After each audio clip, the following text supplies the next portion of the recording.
yang terjadi ya. Nah, semoga dengan kita kumpul bersama-sama di sini, ini bisa sekaligus jadi refleksinya buat kita untuk seharian yang terjadi hari ini.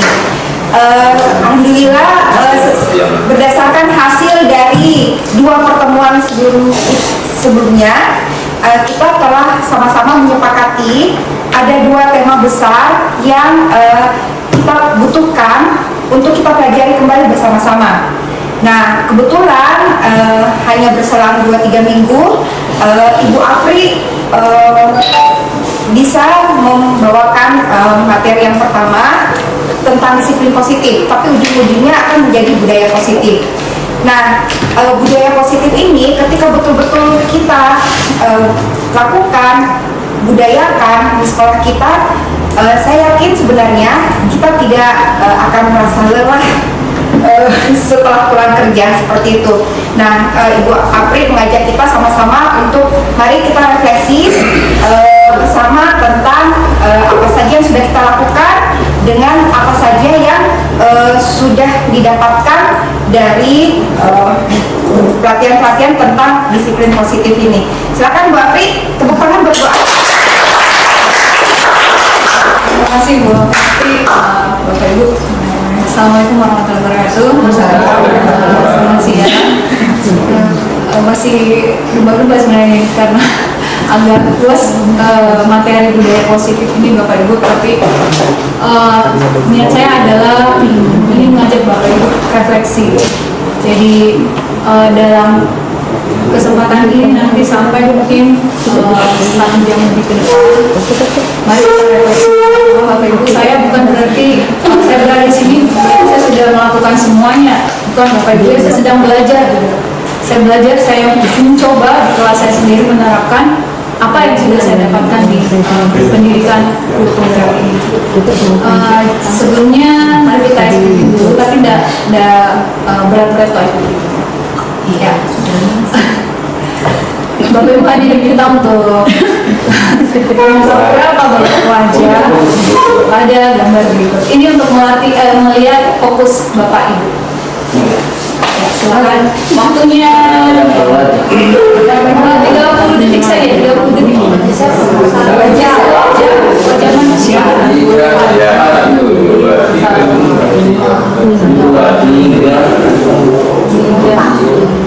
9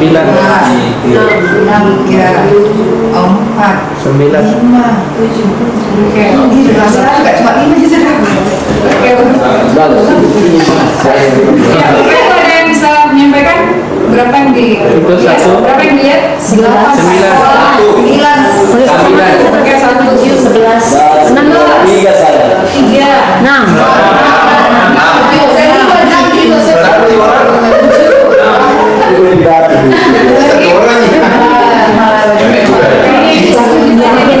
Semakin banyak bonusnya.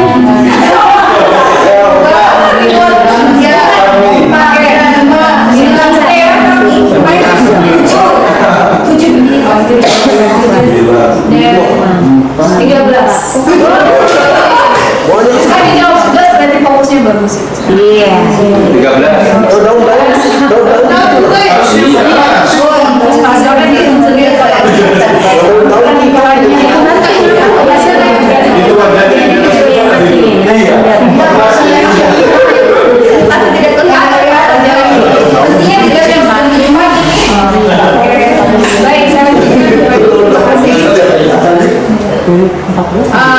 Seperti yang saya sampaikan tadi bahwa dalam budaya positif ini luar biasa, ada 6 yang dibahas di dalam modul tersebut, dan memang ini modul yang paling panjang sepanjang saya ada 10 modul, kami sudah berada di modul ke-5 sekarang. Nah, ini berada di modul ke-4 dan ini yang paling lama prosesnya karena memang begitu banyak yang dibahas terkait dengan budaya positif ini. Bapak Ibu, sebenarnya sekolah yang kita cita-citakan itu seperti apa? Mungkin kalau kita lihat di sini, saya tidak tahu apa ini sekolahnya orang lain ya, tapi semoga ada juga lah yang kita di dalam diri kita ini cita-citakan seperti itu. Pembelajaran yang berpusat pada murid, iklim sekolah yang aman, inklusif dan merayakan kebinekaan, murid memiliki kompetensi dan karakter Pancasila, pendidik yang reflektif, gemar belajar, berbagi, dan berkolaborasi, kepemimpinan untuk perbaikan layanan berkelanjutannya. Baik Bapak Ibu, kita masuk di eksplorasi 1, ada teori kontrol, nilai-nilai kebajikan, dan disiplin positif. Ini coba untuk dilakukan secara cepat saja. Bapak dan teman samping Bapak Ibu misalnya melakukan kegiatan coba buka. Tugas Anda adalah mengepalkan salah satu tangan. Coba Anda bayangkan bahwa Bapak Ibu sedang menyimpan sesuatu yang sangat berharga di dalam kepalan tangan Bapak Ibu. Bapak Ibu perlu menjaga benda tersebut sekuat tenaga karena begitu pentingnya untuk kehidupan Bapak Ibu. Tugas rekan Bapak Ibu adalah mencoba dengan segala cara untuk membuka kepalan tangan tersebut. Boleh dengan membujuk, menghadik, mengintimidasi, memarahi, menggoda, mengkritik, bahkan bisa.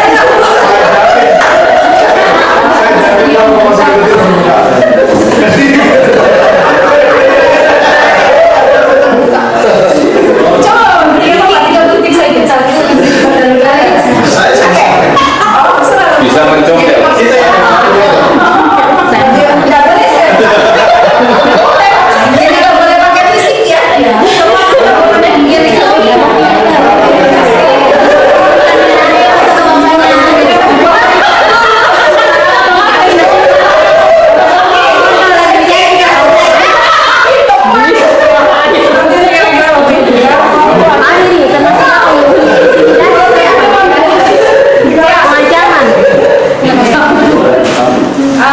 Dari Bapak Ibu sendiri, apakah ingin membuka kepalan tangan itu dengan segala bujuk rayu lah, kemudian intimidasi, diberikan penghargaan dan seterusnya? Dan ingat bahwa ini adalah yang berharga. Menurut Bapak Ibu? Tidak. Dalam kegiatan ini sesungguhnya siapa yang memegang kendali atau kontrol? Jadi Bapak Ibu sendiri. Sebaiknya Bapak Ibu betul-betul merefleksikan. Saya mau ajak Bapak Ibu merefleksi. Nah, ada paradigma stimulus respon, aksi reaksi yang kita kenal dengan aksi reaksi. Nah, itu kemudian bergeser dengan yang tadi kita bilang bahwa hanya kita satu-satunya yang bisa mengontrol diri kita sendiri. Nah, itu dibahas dalam teori kontrol. Bapak Ibu, kita biasanya mencoba mengubah orang agar berpandangan sama dengan kita. Dalam teori kontrol dibalik. Kita berusaha memahami pandangan orang lain tentang diri. Perilaku buruk kita lihat sebagai suatu kesalahan. Dalam teori kontrol, semua perilaku itu punya tujuan. Betul. Orang lain bisa mengontrol saya. Dalam teori kontrol, hanya kita yang bisa mengontrol diri kita sendiri. Seperti yang Bapak Ibu bilang tadi.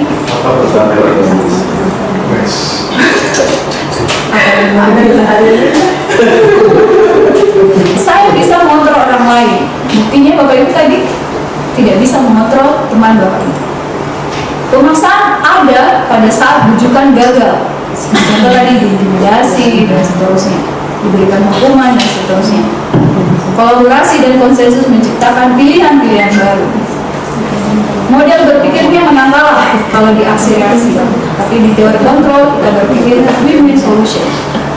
Nah itu ya Bapak Ibu yang perlu kita pahami bahwa dalam stimulus respon ada beberapa hal yang sebenarnya dalam kehidupan itu kita mengakui bahwa oh iya betul, kita yang hanya bisa mengontrol diri kita sendiri.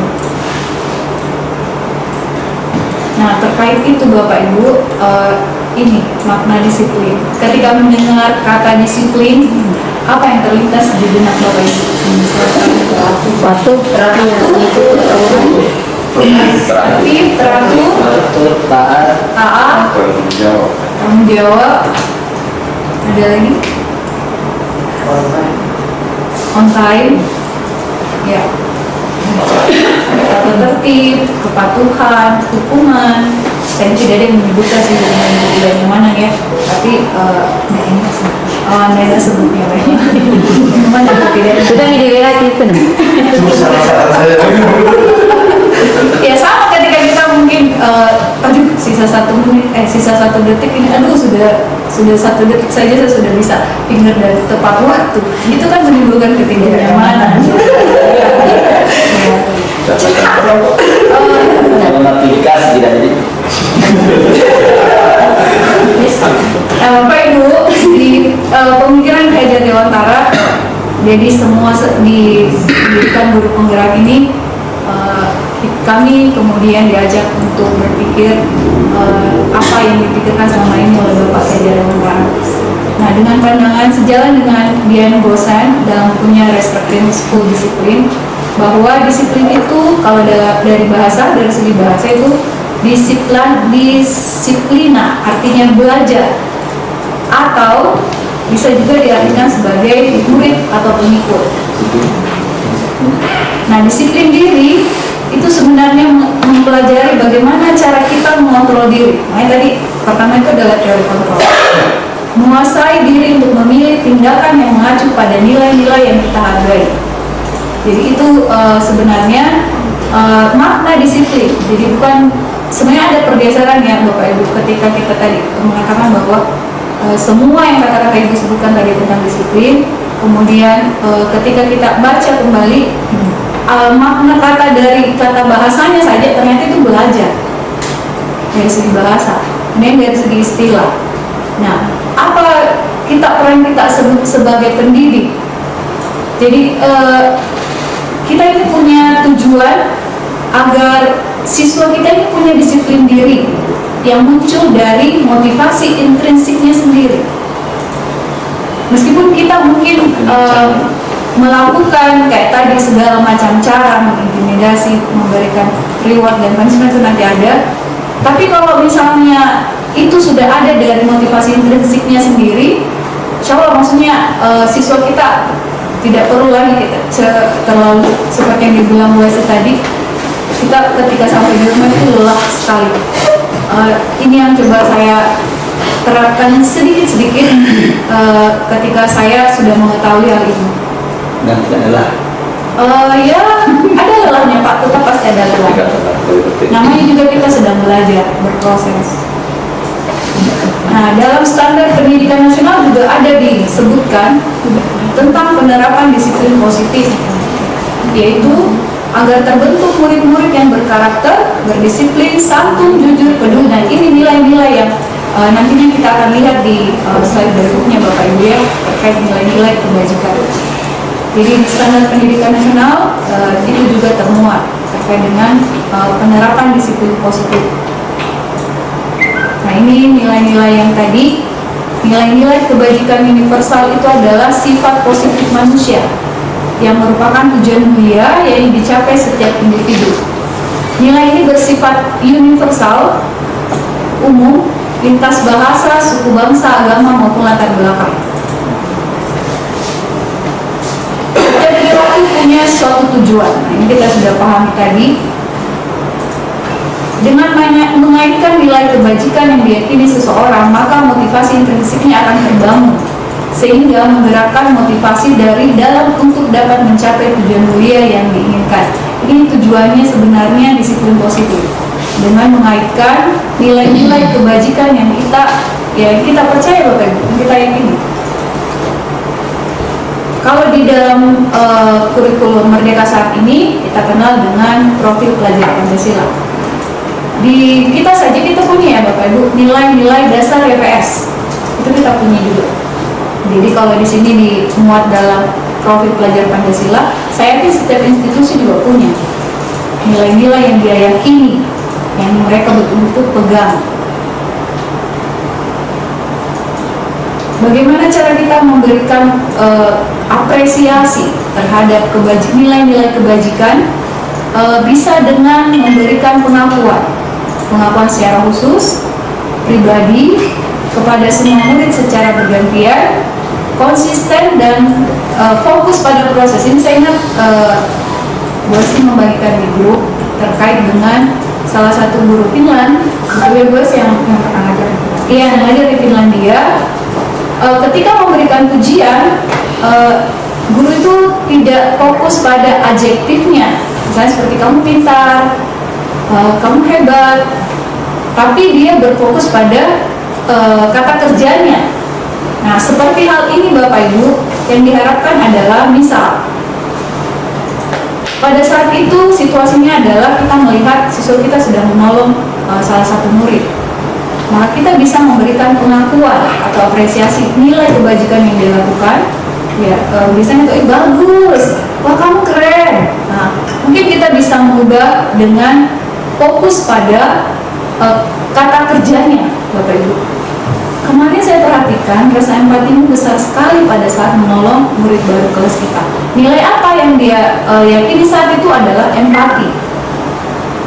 Jadi yang sama ini mungkin kita fokusnya pada sifat atau adjektifnya, kita bisa mulai untuk memberikan apresiasi terhadap proses yang dia lakukan. Kepedulian misalnya pada saat dia membantu teman kelompoknya, kita bisa mengatakan saya hargai kepedulian. Mungkin selama ini kita tidak sadar, pernah kita lakukan ya Bapak Ibu. Sekali lagi kita refleksi bahwa mungkin pernah jadi saya lakukan ini di kelas kok gitu. Jadi butuh mungkin lagi konsisten kita setelah kita tahu bahwa oh seperti ini baiknya kita memberikan apresiasi, tidak apa-apa kita sedikit-sedikit mengubah gitu. Ada yang didiskusikan terkait materi pertama Bapak Ibu, nilai kontrol, nilai-nilai kebajikan. Oke, kalau tidak ada saya lanjut. Ini saya agak ini untuk tapi namanya juga kita sharing Bapak Ibu ya. Ketika mungkin nanti Bapak Ibu ada yang menyampaikan unek-uneknya, kita kemudian saling sharing dan ada hal yang tidak memuaskan, saya tidak bisa memuaskan jawaban terhadap pertanyaan Bapak Ibu ya, akan saya tampilkan dan akan saya lanjutkan ke instruktur atau fasilitator. Bapak Ibu, ketika kita melakukan sesuatu, sebenarnya kita didasari pada teori motivasi. Ada 3 motivasi yang saya dapatkan di modul ini yang saya pelajari. Jadi teori motivasi itu ada 2 yang eksternal, dan yang inilah yang diharapkan sehingga nanti pada akhirnya disiplin positif ujung-ujungnya. Yang 2 ini, yang tadi itu yang dari kontrol itu Bapak Ibu, ya diberikan hukuman, ketidaknyamanan, atau imbalan hadiah penghargaan. Nah ini muncul dari luar, eksternal. Sementara kalau kita meyakini nilai yang tadi dari nilai kebajikan itu, maka yang muncul pada akhirnya adalah dari dalam diri kita sendiri. Ini yang ingin kita tuju juga ke siswa-siswa kita sebenarnya. Bagaimana mereka betul-betul meyakini rasa tanggung jawabnya, apalagi saya yang waktu itu punya kasus langsung 1 hari 2 kasus ini. Jadi saya mulai merefleksikan apa sebenarnya ini yang menjadi kendala di kelas saya. Motivasi apa yang muncul dari dalam diri anak wali saya. Menurut Bapak Ibu, dari ketiga jenis motivasi tadi, misalkan siswa kita ada yang datang terlambat mungkin, atau malah ada yang prestasinya bagus sekali, ada juga yang nanti mereka bisa memperlihatkan sikap baiknya ketika ada sesuatu. Nah, dari ketiga jenis motivasi tadi, yang paling banyak mendasari perilaku murid kita saat ini, 2 eksternal. Bapak Ibu sepakat bahwa ternyata saat ini murid-murid lebih patuh atau melakukan kedisiplinan itu misalnya karena ada faktor eksternal, belum muncul betul-betul dari dalam dirinya mereka sendiri. Ketika itu ada seperti itu tadi, kita tidak terlalu lelah ketika mereka sudah semua rata-rata yakin dengan nilai-nilai. Bisa jadi mereka tidak patuh itu karena mereka nggak ngerti tujuannya apa. Bisa jadi seperti itu. Bisa jadi seperti itu. Untuk apa saya potong rambut? Nah, untuk apa saya potong kuku? Atau paling kalau saya nggak potong rambut, saya cuma dimarahin di pacaran. itu ada juga. Nah, itu ada jadi. Belum paham tentang tujuan. Iya. Pemahaman yang berbeda. Iya. Perlu kita Oke. Jadinya fashion misalnya tuh. Ataupun kalau ditawarin hadiah, oh kan hadiahnya nanti ini nggak sih banyak di rumah aku kayak gitu apa? Nggak sih, maksudnya itu hasil obrolan kan, misalnya orang juga enak ya kalau dengan hal yang sama berturut-turut gitu loh. Jadi kayak gitu, saya sudah punya banyak kok kayak gitu, yang lain aja kayak gitu. Jadi tertantang dengan hal yang lain. Nah, saya tertarik dengan Pak Agus tadi, ketika mungkin bagaimana cara kita ya bisa mengidentifikasi, karena ini kan skemanya murid, bukan saya kita saja.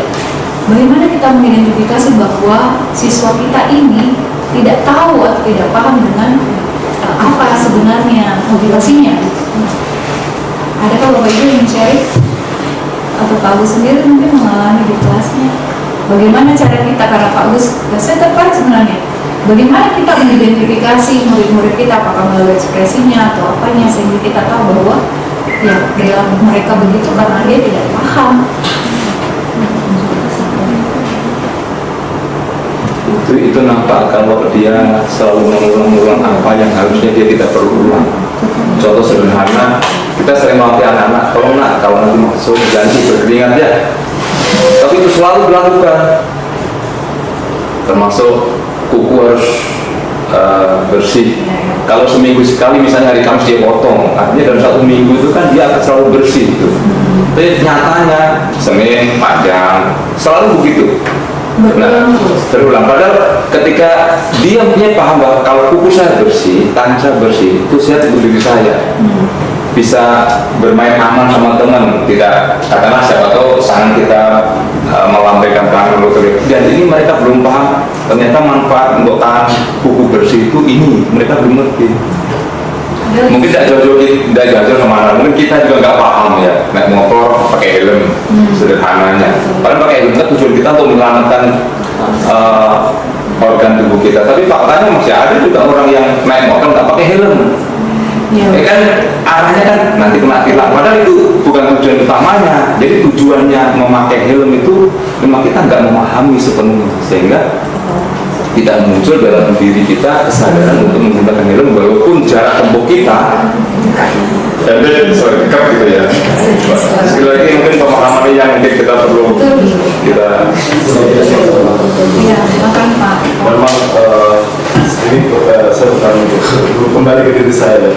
Terkadang memang kita itu berhadapan dengan anak di rumah atau anak di sekolah. Itu pendekatan yang kita lakukan, sering kita terjebak kepada pendekatan adalah pendekatan instruksional. Semuanya perintah, karena kita memotong-memotong saja, tidak mau berkata-kata yang panjang lebar, diskusi, melakukan pendekatan logik, ya, pendekatan bahasa dengan dia. Misalnya potong buku, titik. Jangan buang sampah sembarangan, titik. Padahal kita kenapa seperti itu, kenapa seperti ini, itu kurang. Maksudnya alasannya kenapa itu kita kurang diskusi. Dan sehingga kesadaran anak-anak itu tidak terbagi. Sehingga kalau kesadaran yang dibangun atau pendekatan yang digunakan pendekatan instruksional. Saya kembali ke diri saya, waktu kita dulu waktu kecil, waktu sekolah. Kalau misalnya kita melihat guru kita saja menyapu, itu kita langsung tidak enak perasaan tak, karena pendekatan menyapu, ayo cepat gitu. Atau misalnya kita bertanya saja misalnya, melihat sampah, melihat banyak kotoran di kelas, guru kita bertanya, di mana sapu? Dia bertanya di mana sapu, kita langsung ambil sapu menyapu, padahal dia tidak menyuruhkan untuk menyapu, tapi dia bertanya di mana sapu. Jadi pendekatan nalar anak begitu kurang berkembang sampai kepada hal seperti itu.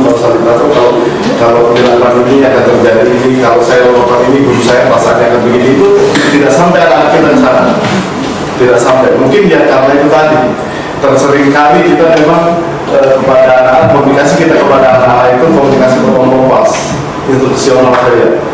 Selesaikan main HP-nya, sudah main HP-nya sampai seperti itu. Tapi kurang menggunakan bahasa yang panjang. Ketika kita kurang memberikan bahasa yang panjang, satu, anak-anak kita juga kan tidak terinspirasi dengan kosakata. Karena yang dia dapat adalah kalimat-kalimat instruksi, kalimat perintah saja. Sehingga anak-anak juga itu kurang sekali kosakatanya ketika dia bicara kayak misalnya tadi. apa ada tadi itu kalimat yang Saya menghargai sifatnya. Udah pakai kata kerja ya. Iya, kan ada pernah pakai kata itu. Panjang gitu. Cuma bilang bagus selesai. Sebenarnya saya setuju dengan perbuatan kamu sangat simpatik sekali. Apa simpatik? Kita sering menggunakan kalimat ini. Sudah. Terima kasih. Saya cuma mau komentar, saya sama budaya selalu ketika pas melihat guru menyapu kan dia nggak santa. Terus saya ingat kapan bisa lihat guru ke guru menyapu? Oh iya guru GPS zaman dulu nggak pernah pegang sapu.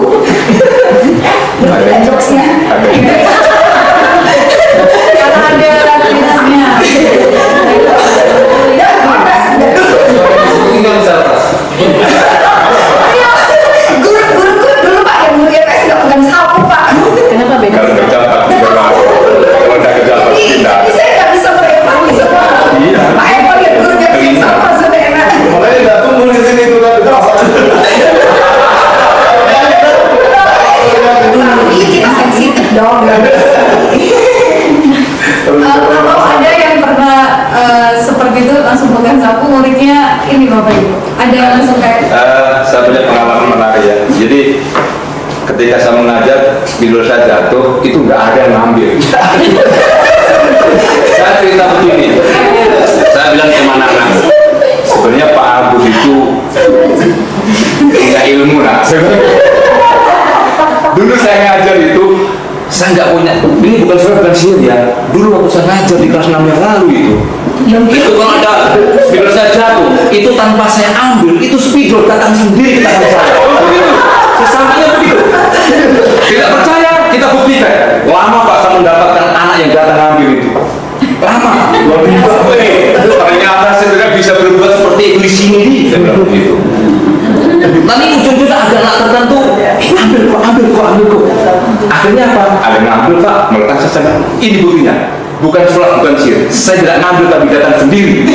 Padahal ini tujuan saya apa? Biar dia ngerti bahwa saya butuh bantuan kamu untuk mengambilkan spidol. Itu yang disebut dengan apa tadi? Pak Eko disebutkan dari empatinya. Sehingga tanpa disuruh pun dia sebenarnya bergerak untuk melakukan aktivitas membantu orang lain. Harapan saya seperti itu. satu dari 1000 diskusi. Itu namanya dipasangin. Iya.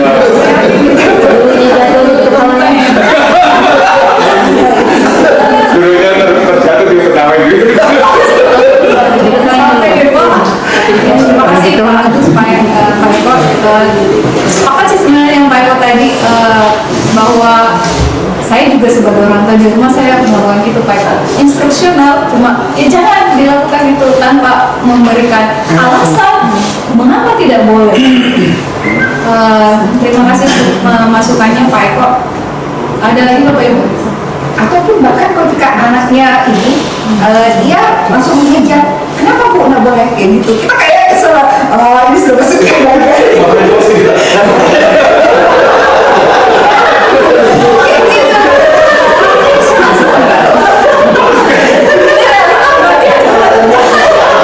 Mau komat atau di luar saja?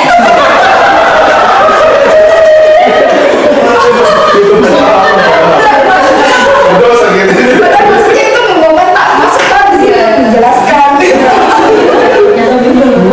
Motivasi eksternal saya. Betul. Baik. Sebelum masuk ke hukuman dan ini, Bapak Ibu ini hanya pertanyaan untuk tidak usah langsung ditanggapi. Hukuman di sekolah dapat mendisiplinkan anak. Pemberian hukuman dengan hal positif seperti membaca atau membersihkan halaman sekolah dapat meningkatkan disiplin anak. Memberi penghargaan dapat meningkatkan motivasi belajar anak.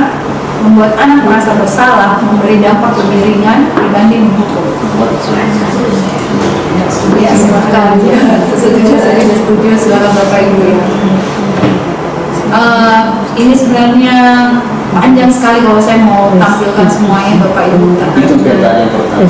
hukuman, konsekuensi dan restitusi. Jadi yang tergolong identitas sukses itu ada di dua ini, konsekuensi dan restitusi. Nah, apa itu restitusi? Setelah ini nanti akan saya sampaikan. Ya, ada istilah baru lagi ya, restitusi apa?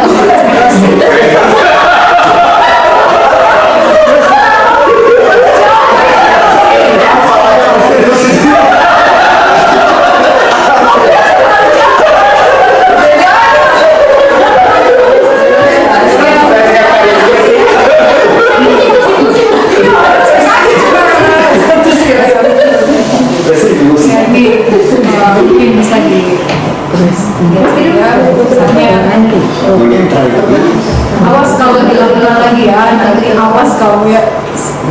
Pada saat itu saya menyadari saya sendiri, jadi pada saat kita dikasih semuanya, saya refleksi, saya pernah melakukan ini. Lakukan apa yang saya katakan.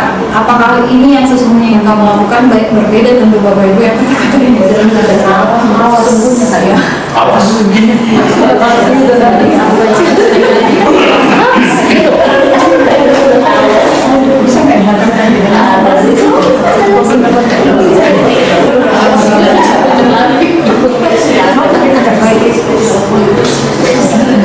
Ya, restitusi ini sebenarnya setelah konsekuensi itu ada lagi Bapak Ibu yang dirasa lebih baik untuk melakukan disiplin positif. Bisa dibesarkan sedikit supaya Pelan-pelan scroll. Oh, mau dibaca-baca? Iya. supaya kita bisa baca. Kalau ngomong harus dicari dulu sendiri. Bisa di-share. Siap. Ya, kalau tidak tadi bisa Ada tapi dulu. ya. Penguatan hanya bertahan dalam hal ini perilaku pasif agresif meningkat, murid anak akan tersakiti, murid anak tidak dibuat tidak nyaman, murid anak mendapatkan pengobatan, masalah terpecahkan. Kalau di konsekuensi hanya dalam jangka waktu pendek, sistemnya kalau konsekuensi itu perlu monitoring, tapi kalau di restitusi itu murid belajar bertanggung jawab untuk perilakunya. Di restitusi kalau terhadap pemecahan masalah itu fokus pada pemecahan masalah jangka panjang. Di konsekuensi itu membantu penerapan mengikuti peraturan dalam masyarakat. Peraturannya adalah kamu harus itu diberi hukuman. Ketika di konsekuensi apa peraturannya, mampukah kamu melakukannya, apa yang kamu yakini. Kalau di restitusi dia menanyakan keyakinannya Bapak. Makanya tadi di awal itu mulai dari teori kontrol, nilai-nilai kebajikan, karena pada akhirnya nanti ditanyakan itu apa yang kamu yakini, nilai apa yang kalian yakini. Ketika mungkin seperti anak murid saya berapa kali itu ada isu safety-nya, ya saya perlu menanyakan. Tapi sebelumnya sebenarnya pada saat sebelum saya melakukan restitusi itu Bapak Ibu, kami harus membuat keyakinan kelas terlebih dahulu sebelumnya ya Bapak Ibu. Tapi ini untuk melihat saja dulu bahwa apa perbedaan antara hukuman, konsekuensi dan restitusi. Saya lanjut scroll.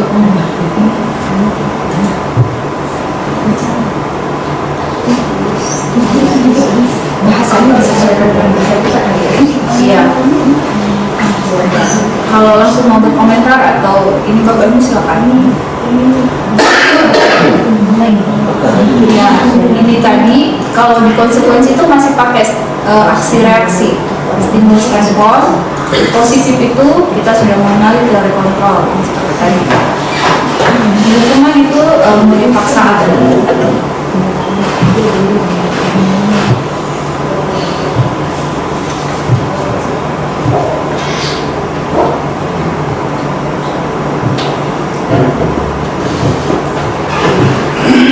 Itu saya share nanti ya Bapak Ibu. Oke, saya lanjut. Dari sekian banyak tadi itu Bapak Ibu yang bisa kita simpulkan, hukuman itu kadang-kadang tidak terencana. Biasa lebih banyak ya Bapak Ibu, lebih banyak itu tiba-tiba. Misal mungkin yang sebelum ada yang namanya kesepakatan kelas, jika murid kita terlambat, ya zaman kita dulu ya kita nggak bisa pungkiri kalau zaman sekolah saya dulu begitu langsung tiba-tiba pungut sampah, bersihkan toilet dan seterusnya. Itu kan tiba-tiba. Iya, tidak dibicarakan sebelumnya terkait dengan apa anak atau murid tidak tahu apa yang akan terjadi dan tidak dilibatkan. Hukuman itu bersifat satu arah dari pihak guru yang memberikan, dan murid hanya menerima satu hukuman tanpa melalui suatu kesepakatan atau pengarahan dari pihak guru baik sebelum atau sesudahnya. Hukuman yang diberikan bisa berupa fisik, sekarang kita sudah tidak mengenal itu, maupun psikis. Anak disakiti oleh suatu perbuatan atau kata-kata. Sekali lagi saya juga merefleksikan diri saya sendiri, saya sedang belajar untuk berubah sedikit demi sedikit Bapak Ibu, karena saya yang sedikit tertampar dengan semua kata-kata kalimat-kalimat yang ada di dalam mobil ini. Disiplin dalam bentuk konsekuensi sudah terencana atau sudah disepakati. Ini kesepakatan kelas biasanya Bapak Ibu sudah dibahas dan disetujui. Nah ini yang kita kenal di ketika ada di MPLS kita membuat kesepakatan kelas bersama siswa kita. Umumnya bentuk konsekuensi dibuat oleh pihak guru dan murid sudah mengetahui sebelumnya konsekuensi akan diterima bila ada pelanggaran. Pada konsekuensi murid tetap dibuat tidak nyaman untuk jangka waktu pendek karena ada hukumannya. Konsekuensi biasanya diberikan berdasarkan suatu data yang umumnya dapat diukur. Misal, setelah 3 kali tugas tidak diselesaikan pada batas waktu yang diberikan, atau murid melakukan kegiatan di luar kegiatan pelajaran, misalnya mengobrol dan seterusnya, maka murid tersebut akan kehilangan waktu bermain. Saya pernah melakukan ini. Harus menyelesaikan tugas karena ketertinggalannya. Peraturan dan konsekuensi yang mengikuti ini sudah diketahui sebelumnya oleh murid. Sikap guru di sini senantiasa memonitor murid. Jadi nanti akan kita sama-sama juga ketahui ada 5 posisi kontrol kita Bapak Ibu, termasuk ini. Apakah ini yang paling tinggi? Nah, ini kita lihat sama-sama. Silakan Bapak Ibu coba melihat apakah ini hukuman atau konsekuensi. Yang pertama, hukum catat 100 kali di dalam kalimat. Saya tidak akan melakukan lagi karena tersebut hukuman yang lain.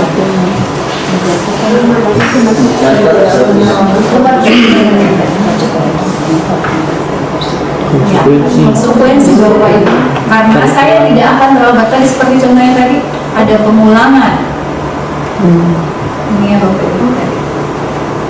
Biasanya berdasarkan suatu data yang umumnya dapat diukur.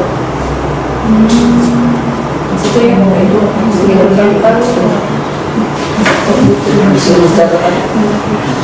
lari mengelilingi lapangan basket 2 kali karena terlambat hadir di sekolah. Hukuman. Berarti disuruh lari. Murid diminta untuk push up 15 kali karena tidak menggunakan masker. Pada saat ketemu ini menggantikan kertas tugas teman yang telah dicoret-coret. Konsekuensinya membersihkan tumpahan air di meja tulis karena meminta murid tidak menggunakan sepatu seharian karena tidak menggunakan sepatu tangan. Lari melakukan basket 2 kali karena terlambat 10 menit untuk pelajaran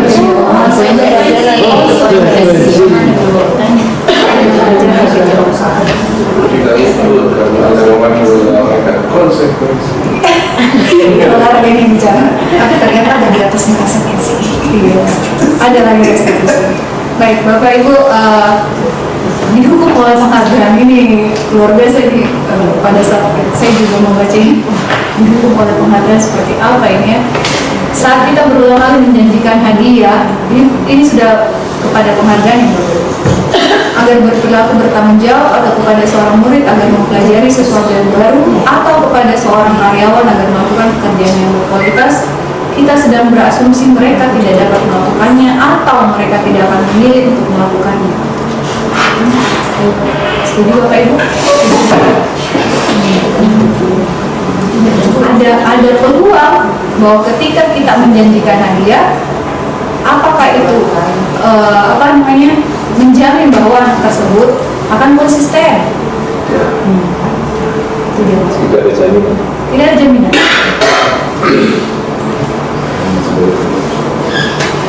Jadi penghargaan Bapak Ibu sesungguhnya itu punya pengaruh jangka pendek dan jangka panjang.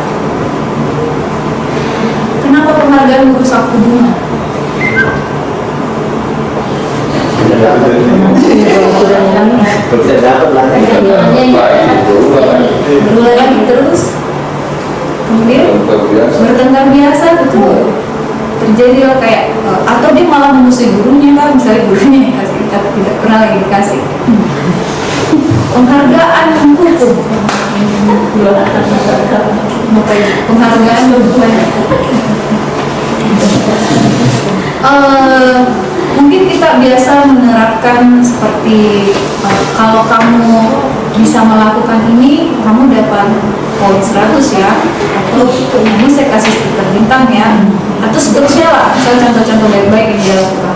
Esok harinya kita tidak memperlakukan itu lagi misalnya, kan tidak mungkin seterusnya sampai 1 tahun. Yakin ke Bapak Ibu akan konsisten melakukan itu seterusnya? Melakukan itu seterusnya loh Bapak Ibu. Ketika kejadian itu, kita sudah lihat, anak saya kok tidak lagi melakukan ini. Betul. Jadi itu sama saja ketika saat itu penghargaan yang awalnya itu menjadi sebuah hukuman buat dia, karena dia sudah tidak mendapatkannya. Tidak melakukan. Betul.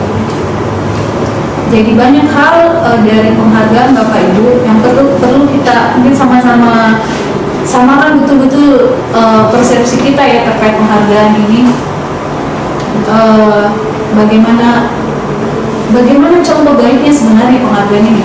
Bapak Ibu, ketika siswa kita mampu melakukan hal baik atau sudah bisa menulis saja sesuai dengan yang kita minta, kemudian ada senyum dari dirinya sendiri bahwa dia sudah, itu sebenarnya sudah penghargaan. Atau kita, wow, atau senyum kita kepada mereka, itu sudah bentuk penghargaan sesungguhnya. Jadi tidak mesti melulu harus untuk barang atau apa. Jadi itu memunculkan ketika kita tidak selalu mengiming-imingi siswa kita terhadap inilah punishment dan reward and punishment. Nah ini yang kita bilang reward and punishment. Rewardnya ini. Jadi bagaimana sekarang Bapak Ibu terkait, bagaimana pandangan Bapak Ibu melihat satu persatu kata-kata kalimat-kalimat ini? Saya mau Bapak Ibu juga memberikan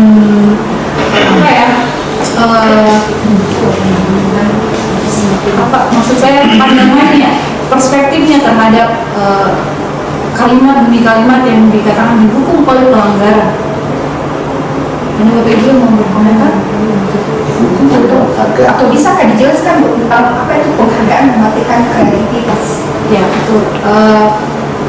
Jadi ketika misalnya ketika kita memberikan penghargaan terhadap ini dua kondisi ya, kita bisa melakukan mengamati dua kondisi. Ketika pada saat yang salah satu kelompok ini kita bilang akan mendapatkan penghargaan, dan satu kelompok lagi itu tidak diberlakukan sama dengan kelompok ini. Mana yang menurut Bapak Ibu itu lebih terlihat kreativitasnya? Yang ditawarkan penghargaan.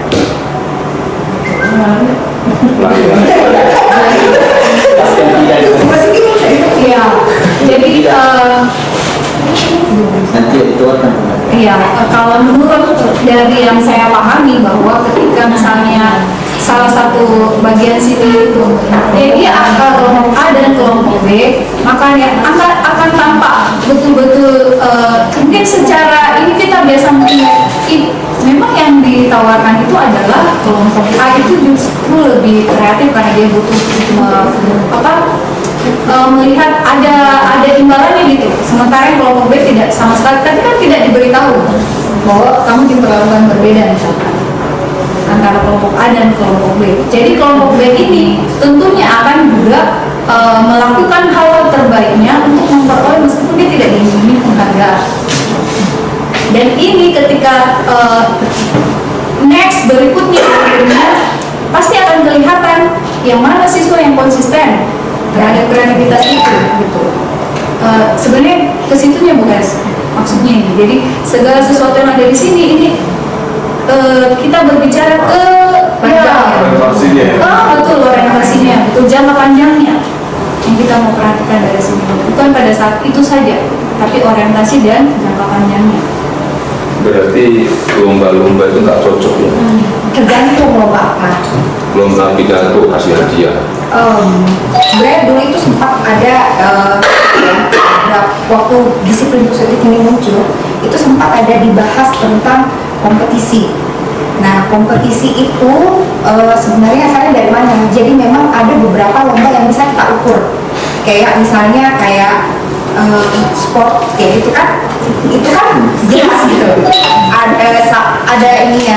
Tapi kalau yang bersifat subjektif, nah itu dia yang masih menjadi perdebatan.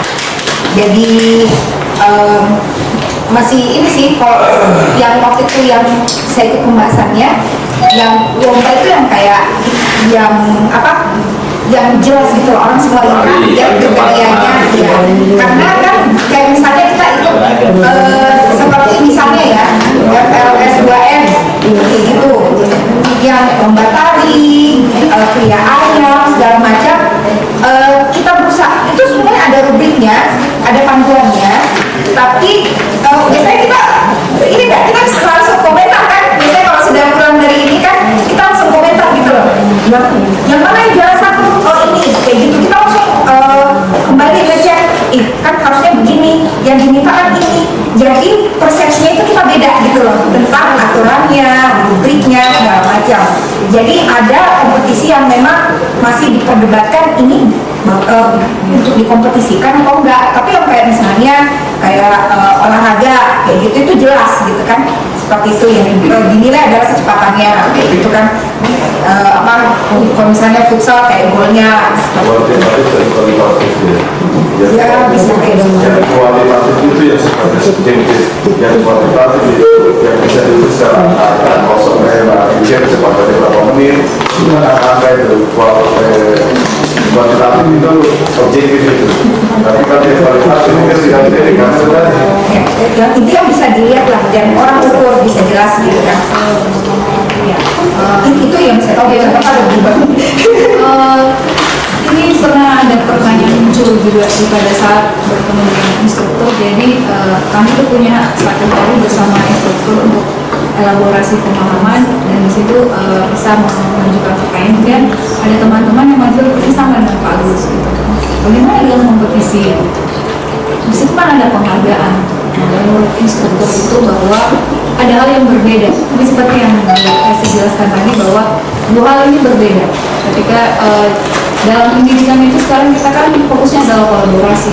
Meskipun memang kita katakan bahwa ya hidup itu kok ada kompetisinya gitu.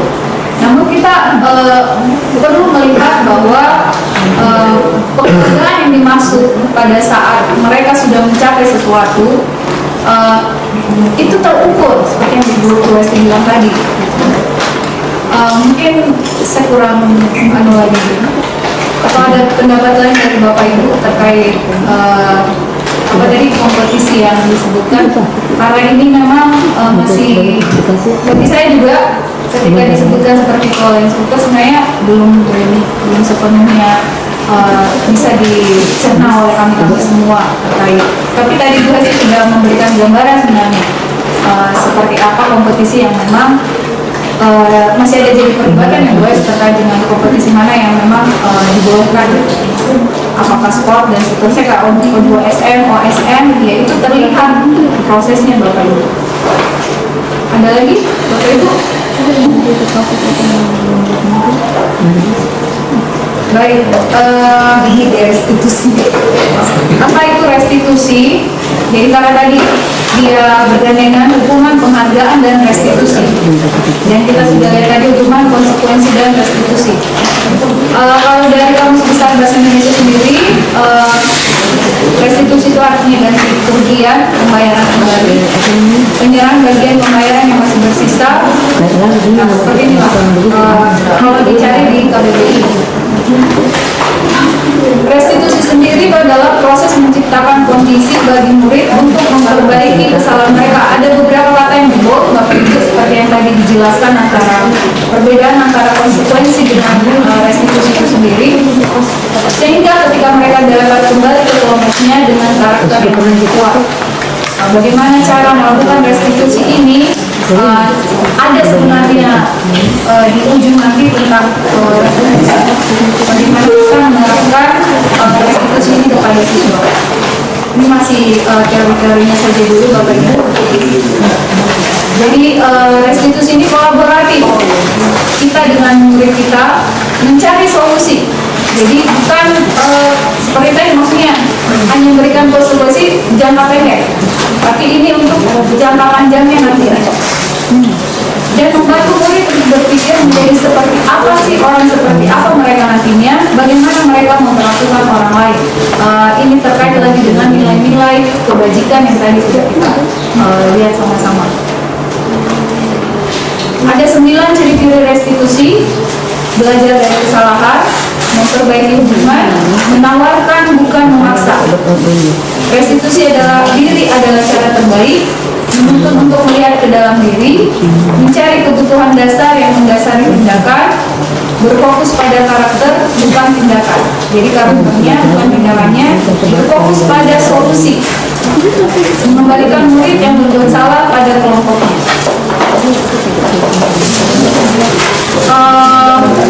Sebelum saya masuk ke eksplorasi berikutnya, apakah ada yang perlu dibahas Bapak Ibu kemudian mau didiskusikan lagi hubungan penghargaan dan restitusi?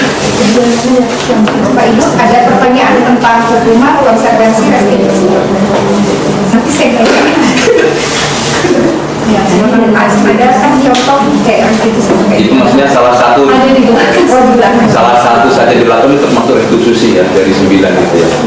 Ini ya ciri-ciri dari restitusi ini ada salah satu dari sini itu sudah termasuk restitusi. Tapi sebenarnya nanti ada praktiknya bagaimana melakukan restitusi itu ada di ujung dari modul ini nantinya. Maksud saya tadi saya mengatakan itu. Tapi kita lihat jauh dulu apa sih restitusi itu. Ya, maksudnya kita berusaha pindah dari bentuk hukuman Ya, ke restitusi ya. betul. Ya, bukan maksudnya hukuman ke konsekuensi baru ke restitusi. Tapi Kalau bisa kita bisa langsung ke restitusi. Iya. Ambil contoh saya. Berikutnya keinginan kelas ini itu memang iya. Mungkin secara realnya Pak, ketika ada murid atau siswa kita membuang sampah sembarangan, hukuman, konsekuensi dan restitusi. Kita bisa restitusi Pak. Terus maksud saya ini hukuman yang kita kasih dia.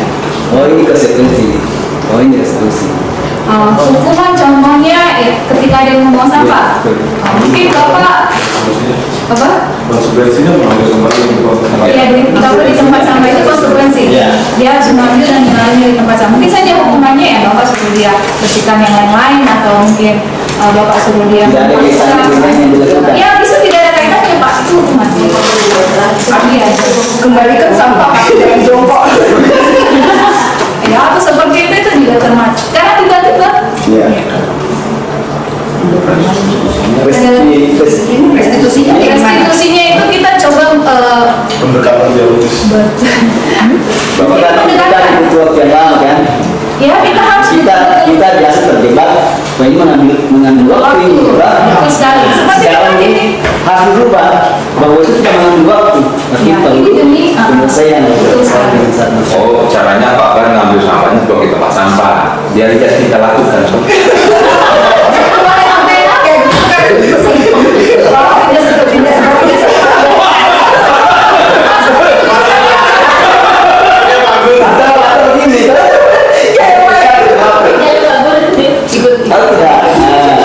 Yang kita lakukan tadi itu.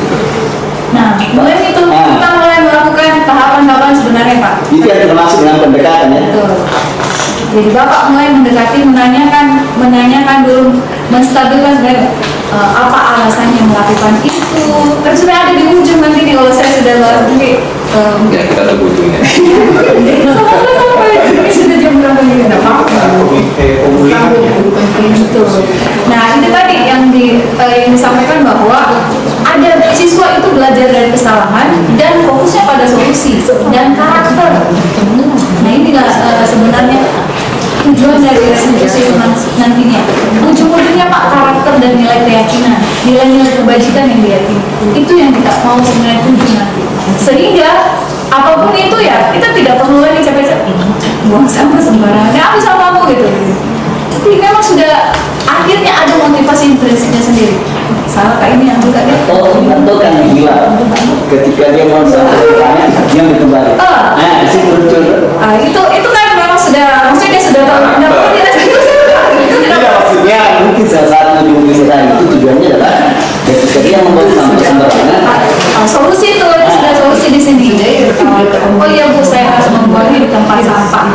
Nah, itu dia berikan solusi, makanya menawarkan bukan memaksa. Kita tanyakan apa sebenarnya yang harusnya dilakukan, apa nilai keyakinan yang apa yang kamu yakini, apa yang sudah kamu lakukan, proses sudah tidak menjaga kebersihan di. Tidak, Jadi saya sebenarnya ingin bagaimana? restitusi yang dimaksud di sini adalah bukan lagi restitusi juga, tapi pembentukan karakter. Kan manusia biasa gila, tiba-tiba dibuang sampah sembarangan. Tapi kan kita ini perhatikan sebelumnya, tiba-tiba dia ambil kembali kemudian dibuang tempat sampah. Itu kan sudah terbentuk karakter yang dimaksud. Iya, kalau itu iya. Makanya sebelum tadi ya, kita tidak perlu kasih dia restitusi lagi karena sudah dari dirinya sendiri dia sudah saya gila. Iya, silakan. Jadi kayak misalnya perlu ada pendekatan dialogis tadi, karena memang banyak hal kita tidak bisa menjudge atau mengeneralisasi bahwa anak-anak itu sudah paham semua. Ketika kita melakukan pendekatan, ternyata memang boleh jadi ada anak-anak yang tidak mengerti tentang hal itu. Ada juga anak-anak yang mengerti tapi tidak terbiasa melakukan apa yang diketahuinya. Begitu. Ya. Jadi memang ada pendekatan tadi kita atau dia pemahaman yang berbeda bahwa membuang sampah sampah itu sesuatu yang tidak masalah. Itu pemahaman yang berbeda. Kita punya pemahaman, dia punya pemahaman. Nah, pemahaman ini yang kemudian perlu dikompromikan dalam artian kita yang arahkan melalui pendekatan yang panjang memang bahwa yang benar seperti ini. Karena banyak hal seru itu kalau kita mau melakukan pendekatan secara dialogis, terkadang kita tercengang gitu kalau mendengarkan alasan-alasan anak tertentu dalam melakukan sesuatu. Saya teringat cerita ada seorang anak ini yang dianggap inferior, minder ya, dianggap minderan. Teman-temannya datang, kalau dikasih orang dia pemalu gitu ya. Suatu ketika dikasih gula-gula oleh orang, dia tidak mau juga ambil, tidak mau diambil, tidak mau ambil, dipaksa sama ibunya ambil gitu, kasih gula-gula, tidak mau. Akhirnya diambilkan sama ibunya, dibutuhkan saja dengan menggunakan tangannya, mendapatkan banyak. Sampai di rumah ditanya, kenapa kita tidak mau ambil gula-gula, dikasih gula-gula banyak sekali tadi sama om. Dia bilang, kalau saya nggak ambil sedikit saya dapat, tapi kalau tidak ambil kata besar. Oh, artinya dia punya pemikiran tersendiri, kita juga punya pemikiran. Dan kita perlu dengarkan alasannya dia kenapa dalam dunia keseharian. Masuk ke dalam restitusi tentang ketika kita mendengarkan alasan. Baik, masih ada masih ini kayak cepat jamnya atau masih cepat? Sudah kita pas kita ini 15 yang di sana 15 baik, masih bisa saya sinkronisasi 10 menit baik. Ini kita masuk di keyakinan kelas Bapak Ibu. Nah ini yang mengapa tidak peraturan saya, tapi di kita sudah menerapkan namanya kesepakatan kelas ya Bapak Ibu ya. Apakah kita semua sudah melakukan itu pada saat MPLN? Karena kesepakatan itu dari murid, jadi bukan dari kita yang membuatnya, tapi memang dari murid. Mengapa harus keyakinan kelas? Sama halnya ketika pertanyaan, mengapa kita memiliki peraturan harus menggunakan helm bila mengendarai kendaraan roda 2? Seperti yang ditanyakan Pak Agus tadi. Mengapa kita memiliki peraturan membuang sampah di tempatnya? Mengapa kita memiliki peraturan harus datang tepat waktu pada saat mengikuti peraturan? Jadi kembali ke nilai-nilai atau keyakinan karena akan lebih menggerakkan seseorang dibandingkan mengikuti serangkaian peraturan-peraturan. Bapak Ibu pernah mungkin mendapati di jalan ada tulisan seperti ini, dilarang buang sampah di sini. Tapi pada realitanya apa Bapak? Sampahnya bukan lagi sampahnya di situ, bahkan jangan buang sampah di sungai. Kita lihat ke bawah luar biasa Bapak. Karena apa Bapak Ibu? Yang seperti mungkin kita selalu peraturan dibuat untuk di Bapak Ibu sendiri bukan peraturan yang untuk dilanggar. Jadi sebenarnya ketika peraturan itu kita merasa bahwa ini untuk mendisiplinkan siswa kita, ada peluang besar malah itu akan terjadi. Baru tadi kita bilang jangan naik di atas meja. Tidak lama kenapa sudah di atas meja? Jangan merokok, baru ada rokok. Jangan merokok. Ini muncullah info dari yang ada siswa kedapatan merokok misalnya. Nah Bapak Ibu jangan lari-lari. Dulu yang Ya super keras. Di koridor situ ternyata 1 menit kemudian.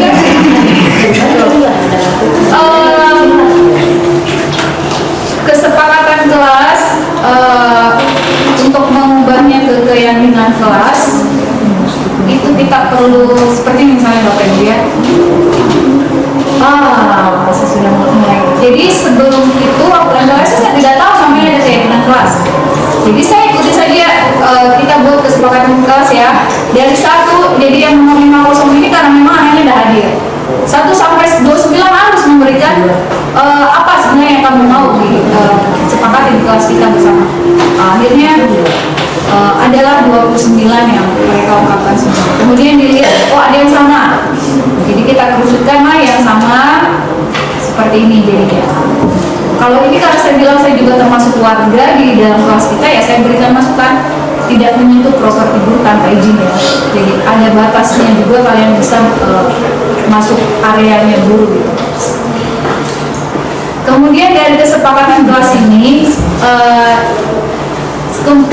baru beberapa hari yang lalu, coba mari kita lihat tinjau sama-sama kata apa yang masih menggunakan kata dalam artian negatif. Ada tidaknya, ada kata dilarangnya. Coba kita ubah kalimat itu menjadi positif. Dari semua yang ada di sini, dari tidak menyentuh, mereka sendiri yang kemudian saya tidak langsung ini, tapi langsung ada yang menyentuh menghargai privasi orang lain. Wah, saya tidak nyangka mereka langsung ada yang bilang seperti itu. Saya bilang termasuk dilarang membuka loker orang lain, teman kalian sendiri tanpa izin. Jadi ini termasuk dalam menghargai privasi orang lain. Jadi ada yang saya gabung-gabungkan karena sudah masuk di nomor 1 ini misalnya. Mana lagi nak? Dilarang berlarian, dilarang tidak merusak barang milik sekolah dan seterusnya. Akhirnya kami menyimpulkan 6 kesepakatan kelas. 6 kesepakatan kelas ini lalu kami sarikan.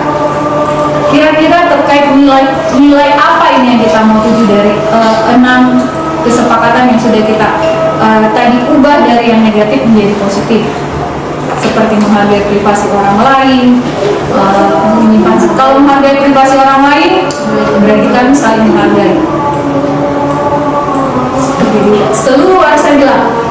seluruh warga kelas 6B artinya termasuk guru. Jadi bukan cuma kalian saja yang melakukan hal ini, tapi guru juga. Piket sesuai jadwal, masuk keluar pintu, masuk dan keluar lewat pintu keluar dan masuk dan keluar lewat pintu keluar, menutup pintu karena ruangan ber-AC, menyimpan sepatu, mereka harus sebagai tanggung jawab. Jadi setelah misalnya kemudian yang paling ini karena memang beberapa kali kasus isu safety, akhirnya saya tidak menjadikan ini saya sendirikan yang keamanan dan kebersihan ini. Sebenarnya keamanan bisa saja masuk di tanggung jawab ada dirimu sendiri terkait dengan keamanan kalian. Tapi saya mencoba membuat ini berdiri sendiri terkait keamanan dan kebersihan. Nah, dari 4 ini kemudian saya buatkan satu, tapi ini kan kelas besar ya Bapak Ibu, kalau kelas kecil bisa dikondisikan. Ada kertas plano, kemudian diberikan saja kayak sticky note, minta mereka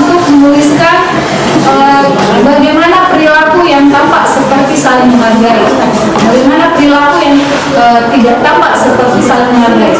Biar mereka sendiri yang mencoba untuk mengklasifikasikannya. Jadi saya bagian sini tampak seperti, bagian ke sini tidak tampak seperti. Mereka langsung menaruhkan, dan saya tempel di kelas saya saat ini. Semua jadi yang saling menghargai tidak langsung kita ucapkan di kesepakatan kelas di sini, tapi pada akhirnya mereka tahu, oh kalau saya tidak mengembalikan barang yang sudah saya pinjam, nanti saya tidak bertanggung jawab. Dan itu sudah ada semua mereka tulis, saya hargai dengan saya menempelkannya di kelas saya. Bapak Ibu,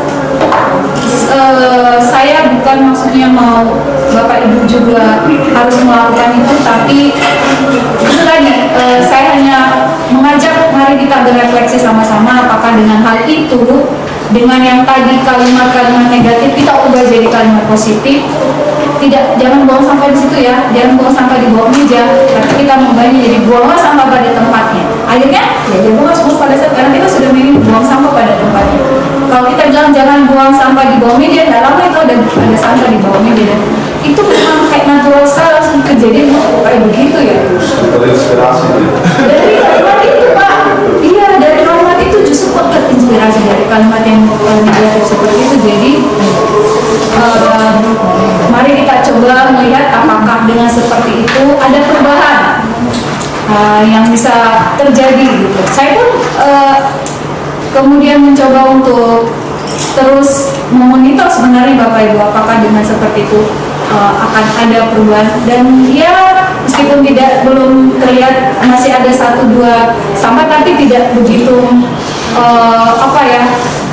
yang seperti yang saya bilang bahwa pernah ada kejadian anak betul-betul meninggalkan kelas itu dalam keadaan yang tidak beres sama sekali, kursinya kesana kemari dan seterusnya.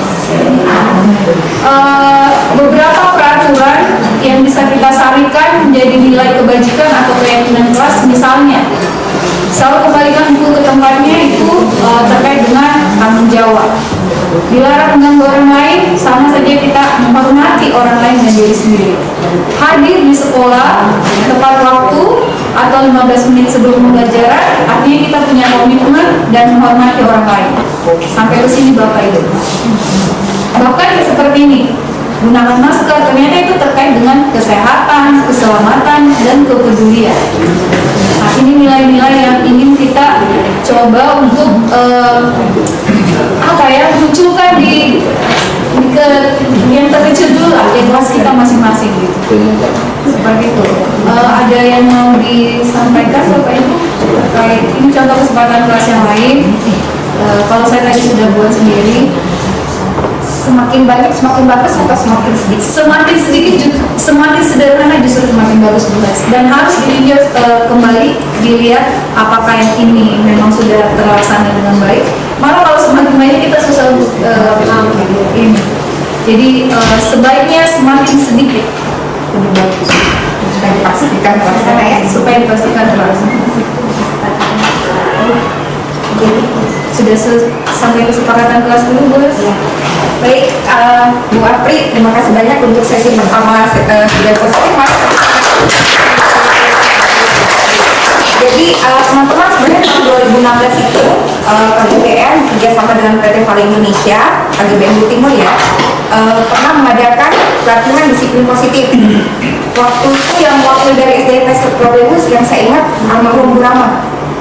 Dengan siapa? Bu Tiwi juga ya? Kayak gitu, saya lupa ingat kayak gitu. Ada beberapa kayak gitu. Nah, intinya adalah pada pelatihan itu 2 hari penuh dari jam 8 pagi sampai jam berapa sih? Sampai jam 3 ya? Kayak gitu di HRPD dulu, HRD. Waktu itu zamannya Pak Wayan dengan Pak Eko yang pinjamkan kita tempat. Itu 2 hari penuh untuk belajar materi disiplin positif yang Bu Apri usahakan menyampaikan ke kita dalam di sela-sela waktu kita. Jadi yang waktu itu yang materinya itu 2 guru cikal sekolah cikal di Cilandak yang dari Cilandak ya, kayak gitu yang datang dibiayai oleh PT Vale Indonesia. Nah jadi yang Bu Apri sampaikan ini belum tuntas, baru sampai kesepakatan kelas. Kita belum tahu seperti apa sih restitusi itu, kayak gitu. Benar ya restitusi kayak gitu. Apa sebenarnya 5 posisi kontrol guru kayak gitu, yang membuat paling tidak tercapai tujuan kita membangun budaya positif di sekolah. Jadi semoga dalam waktu dekat kita akan berkumpul lagi untuk melanjutkan pembelajaran kita tentang budaya positif ini. Terima kasih Bapak Ibu, terima kasih Pak Ibu. Sampai berjumpa di kesempatan berikutnya. Baik, terima kasih Bu Esti dan Bu Apri berkaitan dengan ini. Bapak dan Ibu, saya minta waktu 3 menit saja berkaitan dengan hal yang disampaikan oleh Bu Apri sangat baik. Banyak kesepakatan kelas yang awalnya banyak bisa lebih disederhanakan, tetapi tidak menghilangkan kesepakatan kelas yang terdahulu sebenarnya. Jadi disederhanakan tetapi tidak menghilangkan kesepakatan kelas yang terdahulu. Nah, Bapak dan Ibu, hari Kamis itu ada kegiatan literasi.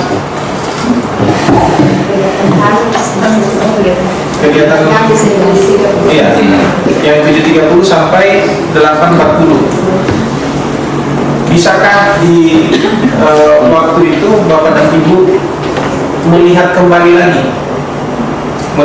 lagi kesepakatan kelas seperti apa? Apakah ada yang mau lebih disederhanakan lagi?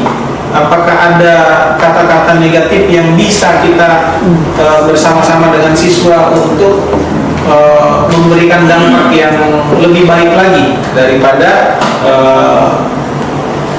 aturan yang sebelumnya, kata-kata sebelumnya, seperti itu, sehingga ketika membentuk aturan kelas yang baru yang lebih ringkas namun tidak merubah seluruh aturan kelas yang sudah ada, itu bisa kita ambil juga menarik adanya keyakinan kelas seperti itu.